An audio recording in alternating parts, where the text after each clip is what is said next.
Spring is in the air. Maybe you're taking this time to reset your living spaces, but your digital life could use a refresh as well.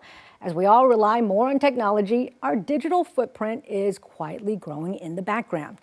Joining us in the studio today, Heather Massey with the Better Business Bureau, here to discuss spring cleaning for our digital footprint. Thanks for being here. Good to see you again. Good to see you. Thanks for having me. Yeah. What is our digital footprint? It's really everything. Let's say you sign up for a subscription, a membership. What happens when you do that? You give personal information in order to receive a program, product, or service. We're more familiar with social media. That's a huge digital footprint. Everything you post, whether you delete it or not, is always out in cyberspace. That's scary. And then, I know, and then think about all the applications you download on your smartphone. That tracks all of your data and is another key indicator in your digital footprint. So how big is that? Why does it matter that we have digital footprints? Well, it matters because it gives access to a wide variety of things. So let's look at a company, for example, and you go to their website. One of the first things you notice that pops up is cookies. And at the bottom it says allow cookies to track or not. And so you think, no big deal, I'm going to allow it. Well, what happens is it tracks every single thing you do on that website, every product you interact with, every program you're interested in, every click, and then it shares that data in order for the organization to better target those ads to you or their products.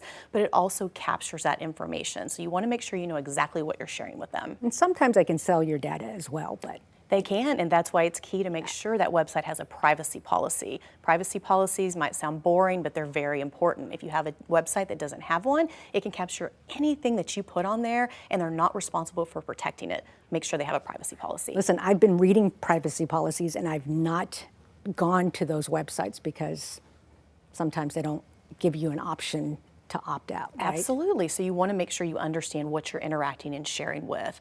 Also, when you're downloading an app on your phone, you think, no big deal, I'm excited to use this product. I download it and forget about it. What you should do is download that app, actually go to your settings and review it. See what the app has actually automatically turned on. A lot of times they have access to all your photographs, your microphone, and even your data, your browsing history. You can just select those, turn them off, and that way you're secure with that app. Okay, how else can you empower us, the viewers, to take control of our digital footprint? Well, do digital spring cleaning. We do that with our homes. Really go in, delete all the applications you're not using, and review your social media. A lot of times we set it up and forget it. Go in there and adjust those privacy settings and know the audience that you're sharing your content with.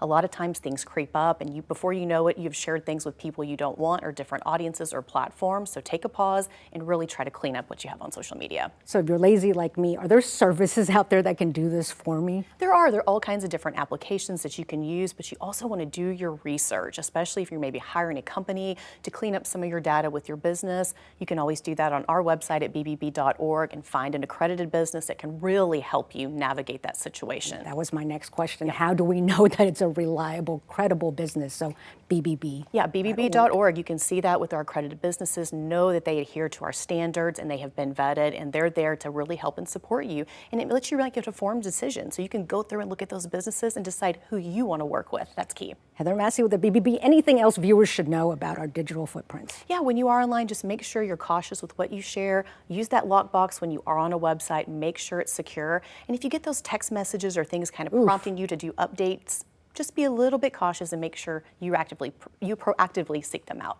Always watching out for us, the consumers. Thank you, Heather.